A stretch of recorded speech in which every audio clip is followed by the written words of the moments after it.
My ASEA story started 8.5 years ago. So I was an interior designer, I owned my own company, and I was very successful. I stepped down in about 2007 to work for a man who had an amazing children's website. And unfortunately in 2008, he went bankrupt. And I was left with really nothing coming in. I had been divorced and I was a single mom.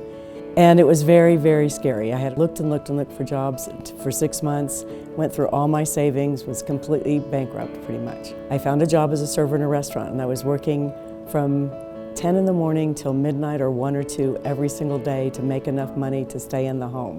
When I got the letter of foreclosure, I just didn't know what to do. I felt pretty hopeless. I went upstairs, I got on my knees, I said the biggest prayer I've ever said, and the very next morning before I ever got out of bed, a friend of mine called from Colorado to say, Debbie, there's been a breakthrough and it's something you might want to take a look at. And I jumped out of bed, I looked up, I said thank you, I ran downstairs, I watched that video. I was so excited and I decided to do this as a business myself. And it saved my home.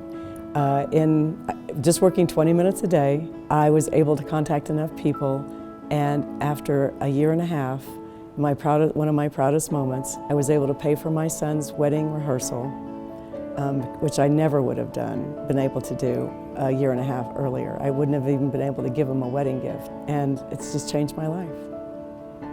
I always wanted to be able to support myself and never have to depend on anyone else. And I just really, really wanted to make myself proud and then make my family proud. And being able to show them that I could do this and I could make a living while making a difference. It enabled me to go to the grocery store and buy groceries and not have to worry about not paying my electric bill until I could make enough money to pay for that. And trust me, we had not much to begin with. We were eating a lot of peanut butter and jelly sandwiches and things like that just to get through. So it was tough. It was very tough for a while, definitely. And ASEA just gave me my life back.